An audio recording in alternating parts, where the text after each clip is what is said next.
আরজি করের প্রাক্তন অধ্যক্ষ সন্দীপ ঘোষ সিবিআইয়ের হাতে গ্রেফতারের পর কি এবার রাজ্যের মুখ্যমন্ত্রী নিজেকে বাঁচাতে ব্যস্ত? প্রশ্নটা উঠছে, কারণ রিভিউ মিটিং এর নামে যে সাফাই বৈঠক গত 9 সেপ্টেম্বর রাজ্যের মুখ্যমন্ত্রী মমতা বন্দ্যোপাধ্যায় করলেন, সেখানে তাঁর করা কিছু মন্তব্য থেকে উঠে আসছে এই প্রশ্ন। এই কাজটা করতে দেওয়া হয়নি এবং এটা নিয়ে নানা রকম এভিডেন্স লোপাটের কথা বলা হয়েছে। আর আমাদের এভিডেন্স লোপাট আমি করতে যাবো কেন? কাকে বাঁচানোর জন্য? কেউ আমাদের বন্ধু নয়, কেউ আমাদের শত্রু নয়। আইন আইনের পথে চলবে। অনেকে অনেক উল্টোপাল্টা কথা বলে বেড়াচ্ছেন, কিন্তু জেনে রাখুন, nobody is related to me and I am not related to anybody. হঠাৎ নিজেকে আলাদা করবার কথা কেন মুখ্যমন্ত্রীর গলায়? তাও আবার আরজি করের সেমিনার রুমের পাশের ঘর ভাঙা প্রসঙ্গে। 9 তারিখ সকালে আরজি করের ডাক্তার তরুণীর ধর্ষণ খুনের ঘটনার পর 10 তারিখ এই ভাঙার অর্ডার দেওয়া হয়েছিল। যেখানে ডাক্তার তরুণীর দেহ মিলেছিল, সেই সেমিনার রুমের ঠিক পাশে ডক্টরস রুম সংলগ্ন বাথরুম ভাঙার অর্ডার দেওয়া হয়। সই করেছিলেন আরজি করের প্রিন্সিপাল সন্দীপ ঘোষ। শেষ প্যারাগ্রাফে জানানো হয়েছিল, গোটা ঘটনাটি জানতেন স্বাস্থ্য সচিব, director of medical education, director of health service সহ স্বাস্থ্য দপ্তরের বড় বড় কর্তারা। অতএব ভেঙে ফেলা হোক ডক্টরস রুম। সেই ঘর ভাঙা সালিশি এবার শোনা গেল রাজ্যের মুখ্যমন্ত্রীর গলায়। শুনুন, অনেকে বলছে ওখানে কেন রেস্টরুমটা করতে গেল। এটা অন্য কোনো ইন্টেনশন ছিল না। যেহেতু রেস্টরুম ছিল না বলে মেয়েটিকে বেচারা ওই হলে থাকতে হলো, সেমিনার হলে। তাই আমাদের ইন্টেনশন ছিল যাতে ডাক্তারদের সেমিনার হলে না থাকতে হয়। যখন ইনফরমেশনটা আমাদের কাছে এসছে, তখন ওদের জন্য একটা রেস্টরুম কাম ওয়াশরুম বানিয়ে দেওয়া। তবে জবাব নেই কেন 9 তারিখের ওই মর্মান্তিক ঘটনার পরদিনই 10ই অগাস্ট ওই অর্ডার করা হয়েছিল। ঠিক যে কথা বলেছিলেন সন্দীপ ঘোষ। আর এরপরই মুখ্যমন্ত্রী বলছেন, nobody is related to me.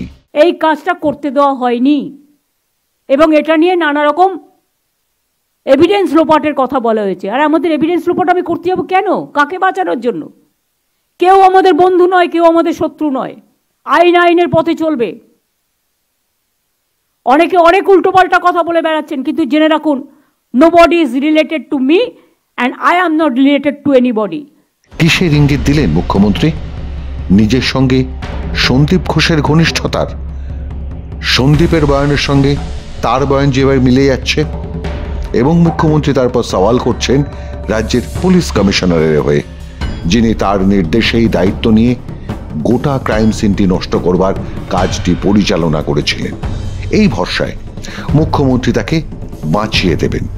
সেই লালবাজারের বড় কর্তাকেও বাঁচাতে বেশি ব্যস্ত দেখা গেল রাজ্যের মুখ্যমন্ত্রীকে, যখন গোটা ডাক্তার কমিউনিটি রাজ্যের পুলিশ কমিশনারের পদত্যাগ চাইছেন। কলকাতা পুলিশ কমিশনার আমার কাছে নিজে এসছে অনেকবার পদত্যাগ করার জন্য, গত 7 দিন আগে।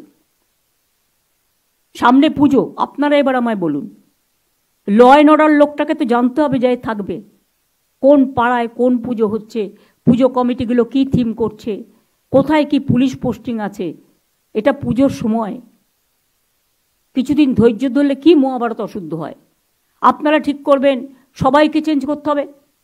কিসের আগ্রহ মুখ্যমন্ত্রীর?